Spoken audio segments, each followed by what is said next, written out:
Before we start our Zentangle eye, I'm going to do an oil pastel print of it because I want to get the most out of my drawing, and Zentangle takes quite a long time. So I've got a piece of printer paper and I'm just using oil pastels over the top. I'm pressing on quite hard.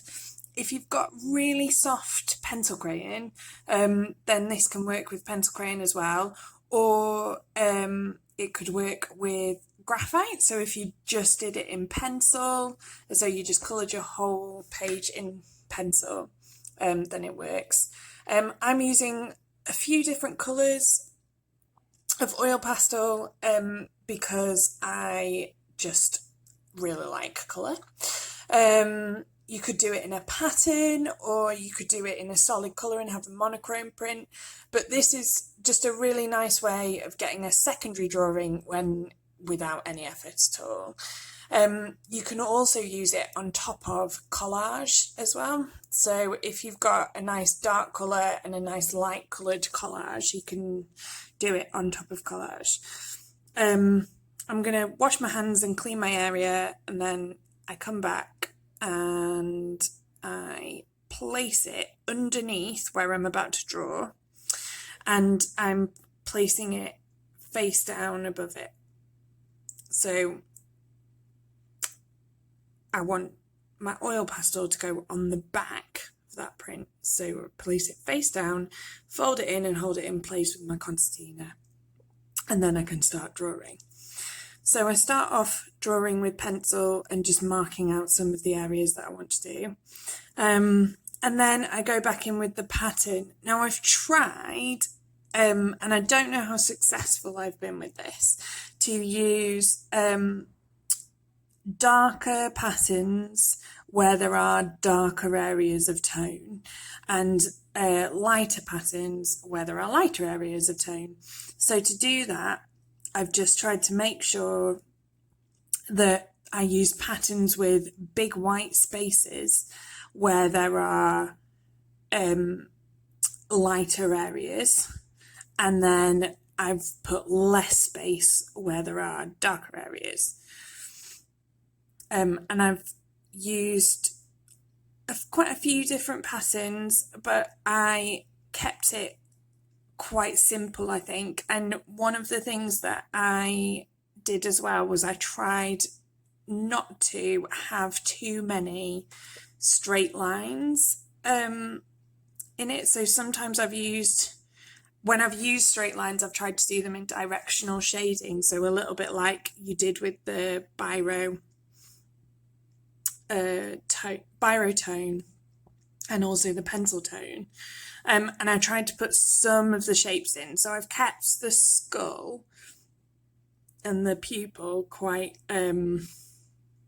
normal, though I did put a couple of patterns in there. I think I did some leaves. I wasn't that happy with my skull, if I'm honest. So kept it a little bit patterned. And then I used the wrinkles on the eyes or the eyelid as branches. So I sort of thought they looked a little bit like branches, so did it as leaves to add a pattern in. But obviously you can do whatever you want. I'm not particularly confident you're doing Zentangle, and so I think I struggled with this slightly because it's not really my style of drawing. But I did quite enjoy having to think of different patterns, and I tried to look at the contours of the eye and what I was doing as I was adding the patterns in. And then when I went back in with the eyelashes, I'm sure I do the eyelashes.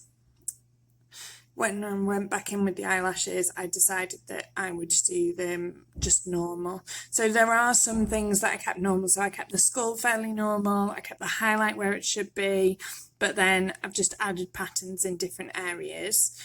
Tried to stick with the contour of the eye. So where I've done the under eye things, then the under eye pattern, then I've stuck with kind of the contour of the shadow that was in the drawing. And then I just put the eyelashes on as normal.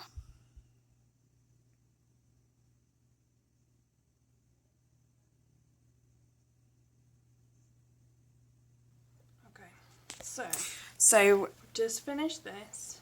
Once I'd finished, you can then open it out, and what should have happened is that my oil pastel has printed onto my the back piece of paper.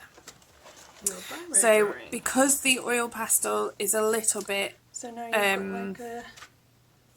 well, it can smudge, I then make sure that my pencil eye is facing outwards, because I do not want that one to get covered. I also, just for a bit of added protection, just use a little bit of paper to protect it while it's in the book. So just making sure, oh yeah, don't fold the pencil outward, I just make sure it's protected by that paper, just so it doesn't smudge on your pencil drawing.